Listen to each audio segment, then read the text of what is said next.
Taylor Swift. Whether you like her or not, these days she is inescapable. Over her almost 20 years as a musician, songwriter, and public figure, she's gained a huge amount of followers. She has one of the most dedicated fan bases in pop culture history and continuously breaks record after record. Now, I have been a diehard Swiftie since about 2008 or 2009. Honestly, I was absolutely insufferable throughout high school and, to be honest, university as well. So I've seen the public opinion of her go from thinking she's country and pop music's sweetheart to calling her a snake, then a poet, then everyone hates her again. And I think for the most part now the general public are okay with her. I feel like they like her. I don't know, I might be biased because I like her. But in all my years of being a Swiftie, the most interesting thing I've heard people call her is a bona fide witch or a Satanist clone planted by the Hollywood elite.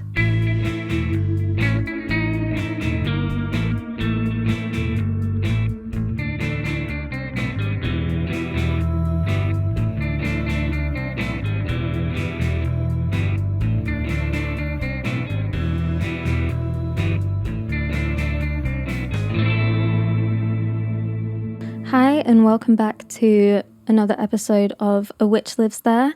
If you're new here, hi, my name is Izzie Naylor. I'm a singer-songwriter, but I'm also super interested in witches, so I've created this podcast. This episode is a two-parter. Today, we'll be discussing the witch accusations against Taylor Swift specifically, and doing a deep dive into her witchy lyrics and music. Not necessarily a deep dive, because I feel like that would take days, honestly, but maybe like a head height dive, slightly less. So this episode is dedicated to my favorite cult leader, Taylor Swift. If for some reason you don't know who she is or you're not very familiar with her, I'll give you a quick timeline of Taylor Swift in the public eye, and then the metaphorical witch hunts against her.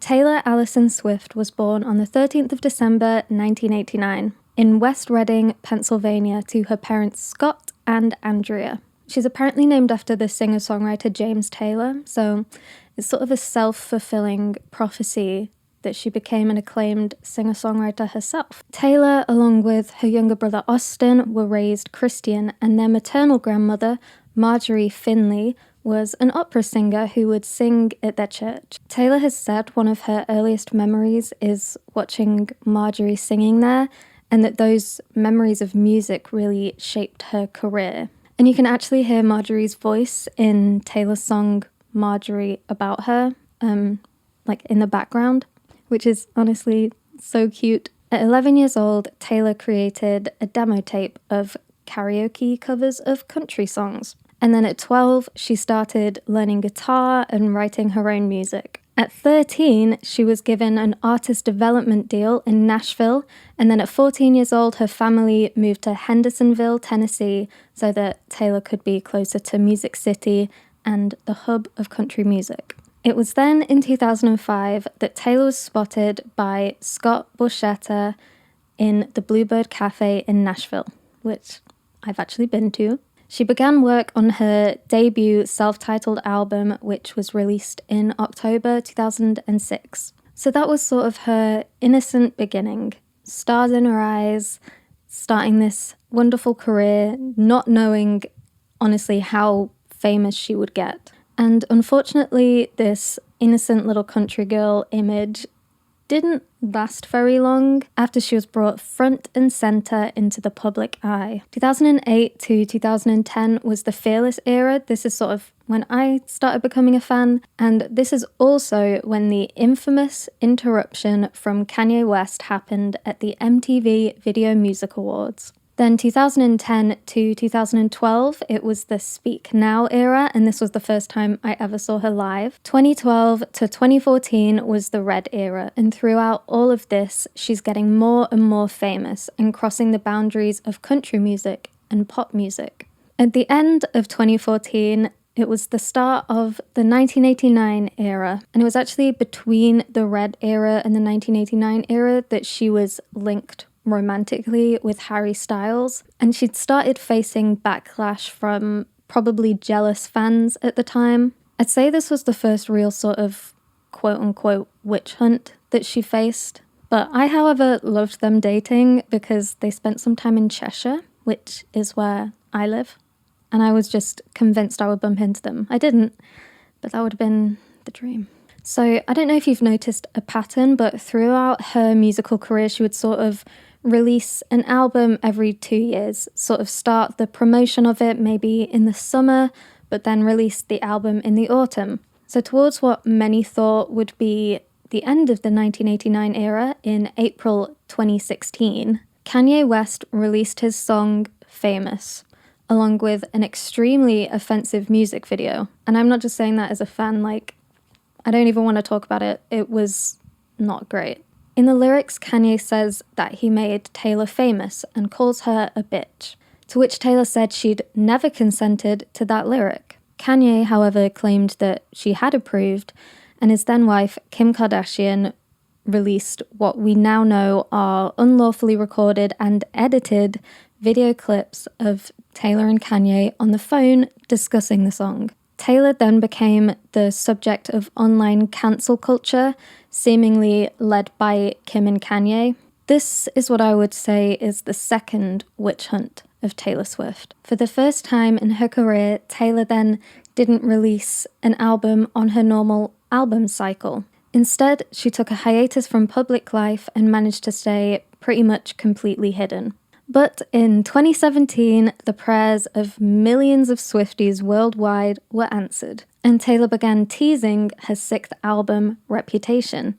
It's safe to say that the first single, Look What You Made Me Do, was a huge shift in style for Taylor, and this song and a few others on the album were quite obviously inspired by the previous public controversies. Of course, iconically, the album imagery was of snakes, in response to that Kim Kardashian tweet that had helped lead the way for this witch hunt. So we see Taylor reclaiming her image. She's sort of had this shift from what people might have viewed as a naive young girl, even though those latest few albums, she was in her 20s. People still viewed her as playing the victim or innocent or naive, and then with Reputation, she sort of comes into her adolescence in a way. She reclaims her image and sort of is like, yeah, call me a snake if you want.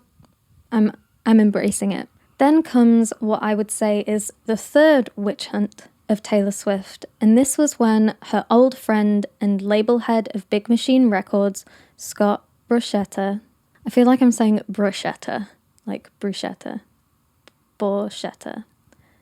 Anyway, he's irrelevant to me. He doesn't matter. He sold her masters without her consent. If you're not a musician, if you're not like in the industry, it's hard to explain fully what that means, but basically your song has different rights. You've got sort of the writing rights, you've got performing rights, and then you've got the master's rights. So Taylor would own all of the songwriting rights, but then having recorded it under a label, in that contract, the label owned the masters, so they could do with those recorded songs whatever they wanted. So with this, there became a divide with celebrities and the general public who rooted for the downfall of Taylor Swift, and then the fans and musicians who sided with her and began encouraging the re-recordings of those first 6 albums so that they could be owned by her.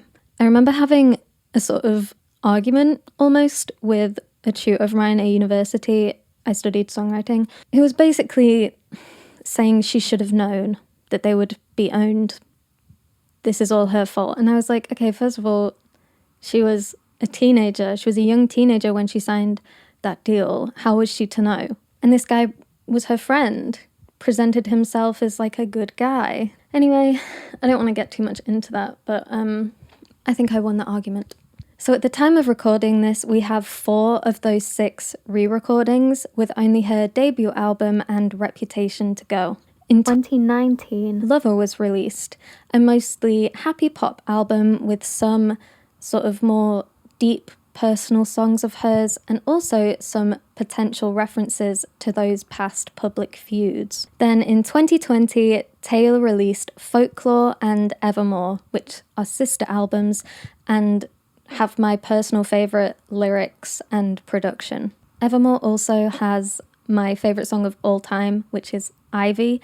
If you know, you know. That song is everything to me. It also was featured on an episode of Dickinson, and that's certainly, if you know, you know.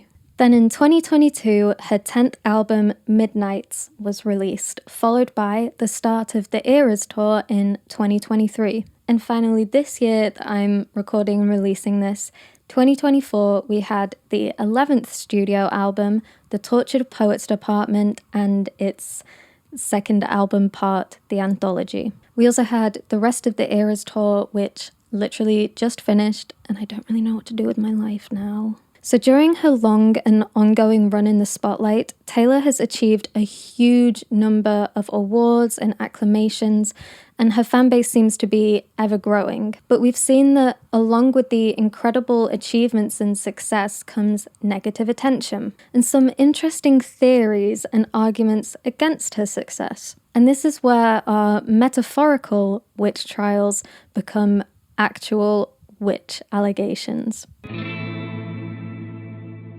Some fundamentalist Christians have literally posted videos looking into her and claiming she's most definitely a witch and also satanic. It's important to note that these fundamentalist groups are coming from that fundamentalist Christian lifestyle. They're coming from that thought process. So some of the things they say might not make sense to us, but honestly, in the past, the witch trials were from a very similar point of view. So it's interesting to compare the two. The channel Paul and Morgan, which you may have heard of from Fundy Snark communities, you may not have heard of them also.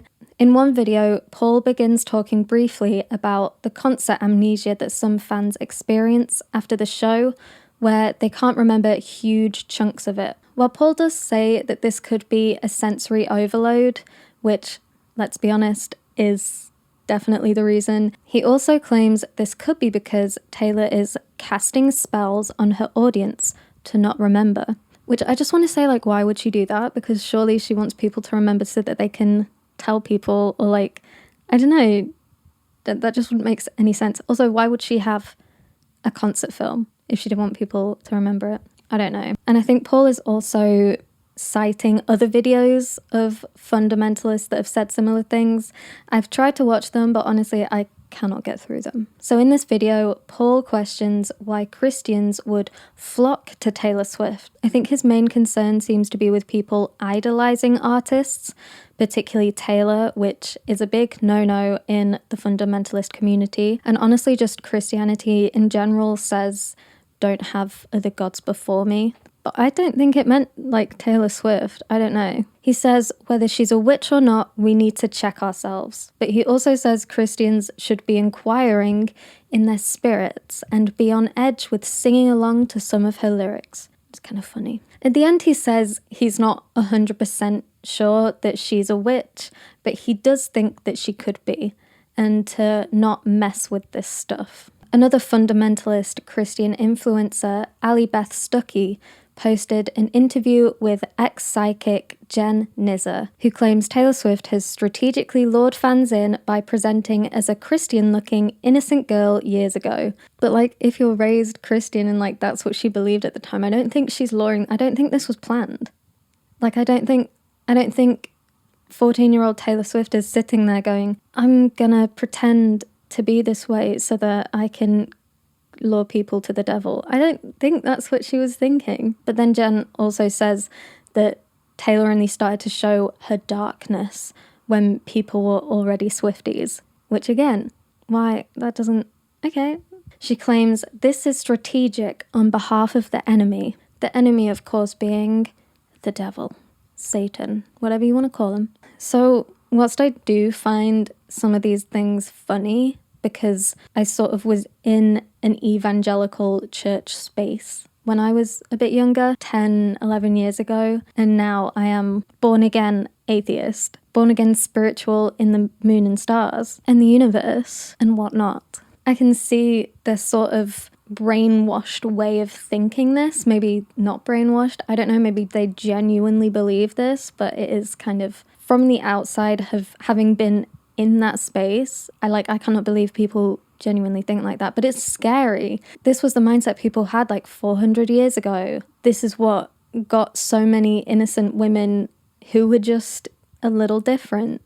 That's what got them killed. So I'm just very thankful that we don't live in those times anymore, because Miss Taylor Swift would not be here. I certainly would not be here. So those are the sort of general fundamentalist views that people kind of have on Taylor Swift. I don't really want to go into political things. That's not what this is about. But I think it's interesting that people are literally accusing her of being a witch or a Satanist. I will say, before I start musical analysis, I kind of mentioned it before, but I have a degree in songwriting. I'm not saying that to brag, although if I were to brag, I would say I got a first. And I would also say that I got 92% in my dissertation, which was the highest mark. So that's what I would say if I was bragging. But of course, I'm not bragging. I'm just stating I have a degree in songwriting, which has yet to prove its use in anything outside of yapping about music. But in this case, as I look into some of the lyrics, music and imagery, I think it'll prove its worth, and I feel like you can trust me. So I first want to talk about the song Willow. This is from Evermore, which, like I say, my favourite album. I love this song so much. This song is beloved by Swifties, and it did well in the charts, but it's also brought a little bit of controversy with its music video and the sort of portrayal of it on the Eras tour. Many people having brought up the choreography during the song and claiming it's literal satanic ritual. Shane Lynch of Boyzone has accused Taylor Swift of this. He's a born-again Christian, and he says, "I think when you're looking at a lot of the artists out there, a lot of their stage shows are satanic rituals live in front of 20,000 people without them realizing and recognizing. You'll see a lot of hoods up and masks on and fire ceremonies, even down to Taylor Swift, one of the biggest artists in the world. You watch one of her shows and she has 2 or 3 different demonic rituals to do with the pentagrams on the ground, to do with all sorts of stuff on her stage. But to a lot of people, it's just art, and that's how people are seeing it, unfortunately." Lynch has also said some similar wild theories about hip-hop music and Beyonce and Sam Smith. So it's safe to say to this born-again Christian, pretty much anything secular can be seen as satanic. In the Paul and Morgan video that I spoke about before, Paul brings up the Lonely Witch version of Willow and Taylor Swift's posts promoting it, calling herself a witch. He does say this could be a trendy thing, or we could take her at her word, and he claims this is the most incriminating evidence against her. He says, "When she makes a post like that and kind of identifies as a witch, it makes me think she probably is embracing some occult things." In an interview, Taylor Swift herself said, "Willow is about intrigue, desire, and the complexity that goes into wanting someone. I think it sounds like casting a spell to make someone fall in love with you." The song lyrics contain no witch or witchcraft imagery themselves, per se, but I think the musical arrangement and production do create this almost hypnotic spell. The intricate guitar and piano motifs that weave in and out of each other throughout the verse, chorus, the whole song, act almost as this repetitive chant. The bridge in particular really does feel like the leaves of a willow blowing in the wind. And I wouldn't say this is witchcraft, but I think music can be powerful, and it really does make you feel like you're in this sort of mystical world. There are several remixes of the song using witch version in the title, not just the Lonely Witch version. And I also want to say a special mention to the Willow Bardcore medieval style cover that really encapsulates the witchy energy from the song without actually changing very much. In fact, Hildegard von Blingen on YouTube has done many medieval style covers, and honestly barely has to change Willow's original lyrics to fit. So it does sort of have this magical, old sort of sound to it. Willow, of course, is not the only time Taylor has been witchy or quote-unquote satanic.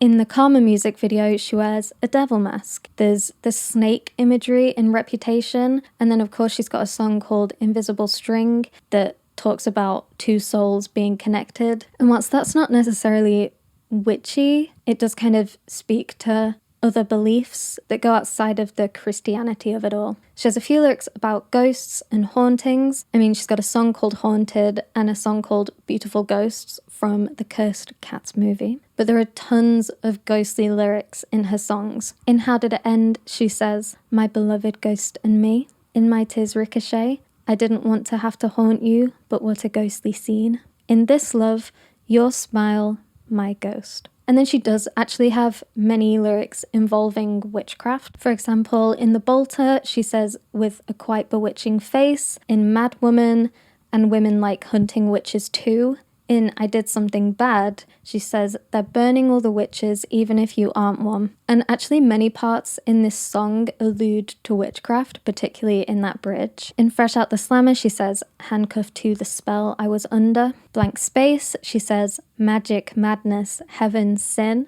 In The Black Dog, she says, "That was intertwined in the magic fabric of our dreaming." And then there are many other songs with lyrics involving magic, like Hey Stephen, Today Was a Fairy Tale, Long Live, All Too Well, Better Man, Sad Beautiful Tragic, 22, So It Goes, and I Forgot That You Existed. And then we have the sort of other lyrics like about karma and things like that, particularly in Look What You Made Me Do. In the Tortured Poets department, the anthology, Taylor has a song called Cassandra, which is about the Cassandra in Greek mythology who could see the future. I'm sure one day I'll do an episode just about Cassandra, but it is interesting to see how Taylor notes the similarities between this myth and her own life. In many of her lyrics, particularly since the Reputation era, Taylor's created parallels between the media and public's accusations of her crimes and the innocent women who were accused of witchcraft throughout history.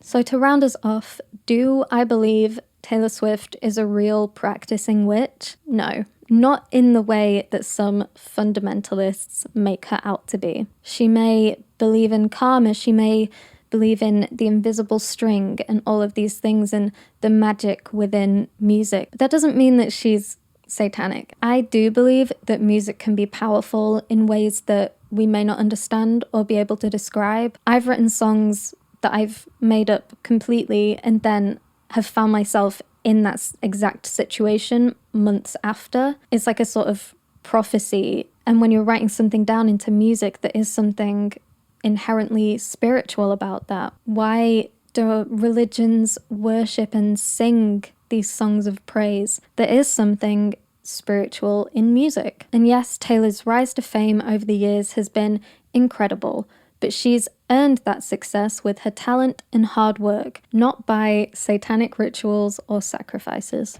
And whilst many Swifties, including myself, lightheartedly call the fan base a cult, it's honestly not that deep. It's a joke because, sorry fundamentalists, women can actually have a sense of humour. The witchy imagery is just that, imagery.